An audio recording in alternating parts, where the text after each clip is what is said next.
let's talk about human resources. But maybe not in the way you're thinking. Forget the old stereotypes about just pushing paper and handling payroll. We're going to dive into how HR has made this incredible journey from a back office chore to a legit strategic partner that can literally make or break a company. So, let's get right into it. Okay, to kick things off, a question for anyone out there who's ever had to manage a team. What is that one thing, that one little worry that keeps you up at night? You know, that nagging feeling that something with your people just isn't quite right? I bet it's something like this, right? The sinking feeling when you realize you hired the wrong person. Or watching your absolute best people head for the exit. Or maybe the most frustrating one, seeing a team that's full of potential, but they're just not giving it their all. These aren't just little headaches, they're major problems. And that's exactly what these are. They are, without a doubt, every manager's nightmare. We're not talking about small slip-ups here. These are fundamental breakdowns that can absolutely wreck a team, a project, even an entire department. And they all point back to one single core function of management. So, if those are the nightmares, what's the solution? Well, it all lies in understanding something called Human Resource Management, or HRM. The best way to think about it is as the operating system that's specifically designed to stop those nightmares from ever even starting. See, every single manager, I don't care what their title is basically performing these 5 functions all the time. Planning, organizing, leading, controlling, but look right there in the middle. Step 3, staffing. That is the heart of it all. Staffing is all about getting the right people in the right roles, and just as importantly, keeping them there. And that, in a nutshell, is exactly what HRM is. It's the whole entire process that makes that staffing function work.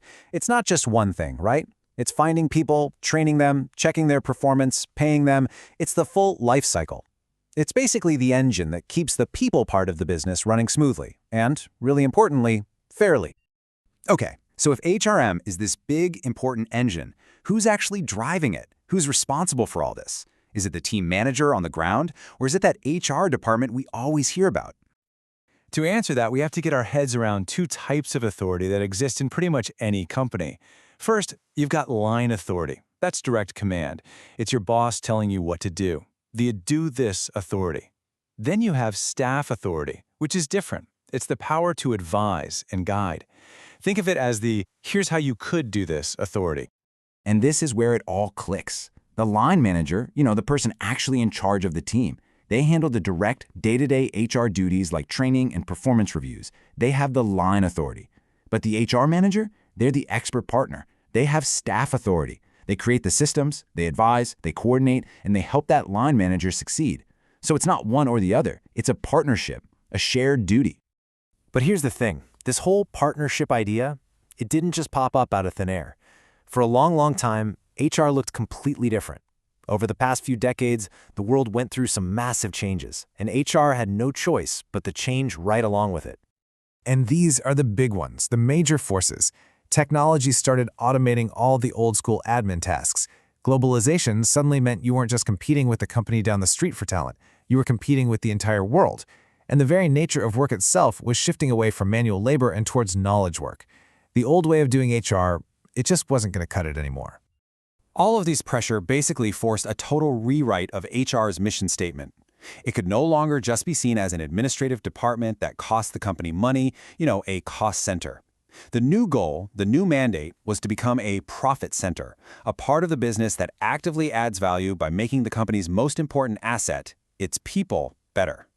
Now, a massive shift like that, it requires a completely new kind of professional.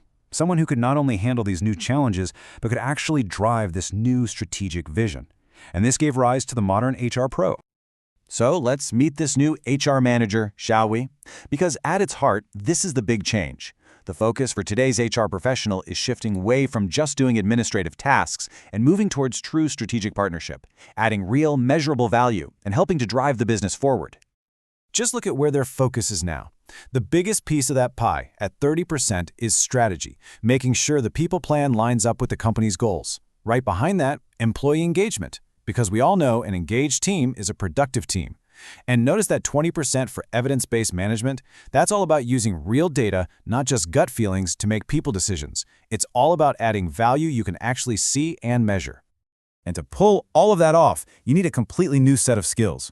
They have to be strategic positioners who get the business inside and out. They need to be credible activists who can build trust with everyone, from the front line to the CEO. They're expected to be change champions who guide the company through tough transitions. And of course, innovators who are always looking for better ways to use technology and data. So, we'll end with this question for you to think about. When you look at your own job, your own company, is your HR team a true strategic partner helping everyone win? Or are they still kind of stuck in the old ways, acting more like a roadblock? The answer to that question really says a lot about how ready an organization is for the future.